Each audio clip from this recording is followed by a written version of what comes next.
Alright, this is going to be a video response of sorts to a question posed by WASD20. And look, see, he's inspiring me. The question he was asking is, am I RPG racist? And he speaks that he likes to play, that as a player and as a DM, he likes the more traditional races to be the prevalent races and the races that are playing. You know, dwarves, elves, halflings, and humans. Which is fine. My response to that would be, I don't necessarily think that he's an RPG racist. What I do think is that in an RPG game, there should be more racism. Because racism is rampant in the world. And in my experience as a player, this isn't really reflected in our gaming world, where it really should be, because it's not a difference of race as far as same race, same species, different region. They're entirely different species. So the issue of racism should be strong in that kind of game. You know, too often I think game masters are just like, okay, well, dwarves, elves, humans, halflings, gnomes, dragonborn, and tieflings get along just fine. There's not going to be any real racial repercussions, even though as a tiefling, you come from demonic descent. You're walking around with a horn and tails, you know, with a tail and horns. Can you imagine seeing a tiefling around here and you're just like, holy cow, that guy's, you know, a demon. Oh, there's a demon here. Somebody stop a demon. You know, as a character, maybe being in town is a little bit rough.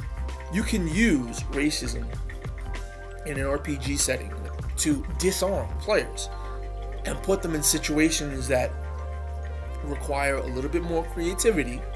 I remember, you know, one of my DMs, boy of mine from way back when, there was in Forgotten Realms, there's a place called Hillsfar. Hillsfar, and at least in his game, was run like Fight Club because of the arena. You know, if you're not a human and you're going to Hillsfar, you are required on a daily basis to fight in the arena at least once every single day you're in Hillsfar. And you're also not allowed to walk around in Hillsfar armed. You know, have your players go to a town that's racist against a specific race or racist against a bunch of races. You know, maybe elves. Yeah, elves are a part of your world. They're a big part of your world. But maybe in the specific region you're running, elves are more, they're not well known, and maybe there's racial stereotypes. Your players' races and using racism in a tabletop RPG environment is a valid way of disarming your players. Maybe elves are feared for their magical prowess, their fey ancestry. So in this town, they had someone craft anti-magic rings or anti-magic gauntlets, where, you know, basically your elf player would have to walk around with anti-magic bracelets where they couldn't cast spells. It created a null magic field around them. Maybe that could play to their benefit or not. But something that also makes the world feel a little bit more alive, a little bit more believable, because our world is filled with racism. So to put racism in a tabletop RPG is perfectly believable. You know, maybe there's no official policy against a race. There's no official policy against Dragonborn, but all the officials in power maybe look down on Dragonborn. They look down on that race. Maybe they fear dragons, and since Dragonborn have such close ties to actual dragons, Dragonborn, you know, they may think, oh crap, he could sneeze and burn the village down. Let's get a muzzle on him.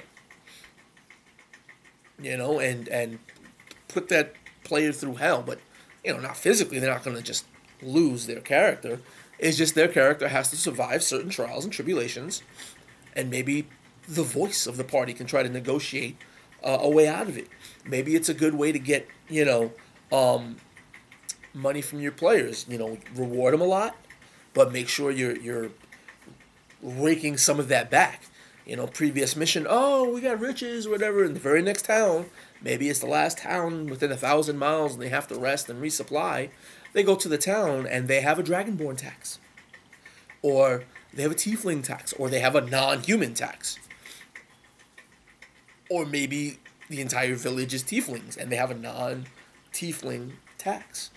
This village could have been founded by a group of tieflings that over the years found each other and were shunned through their life, being that they have, demonic heritage, that they found together and they locked, they clicked, and they were like, yo, for the rest of our lives, we got each other's back, and they founded a town.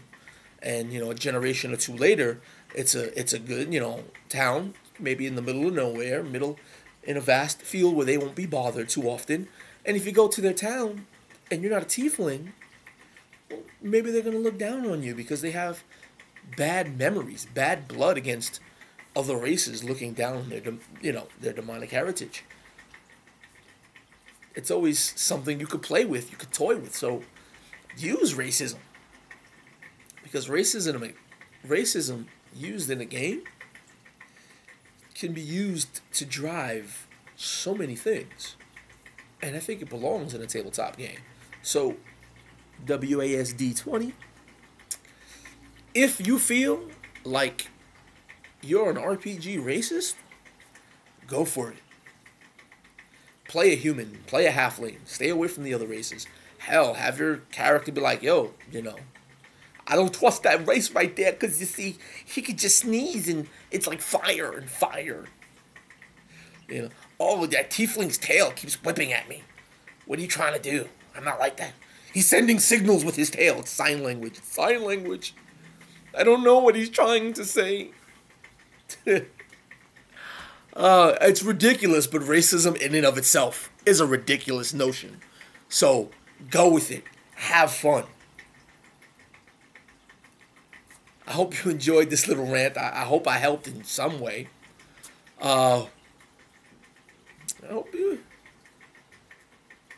enjoy racism. That's an odd notion. Ugh. Anyways, peace.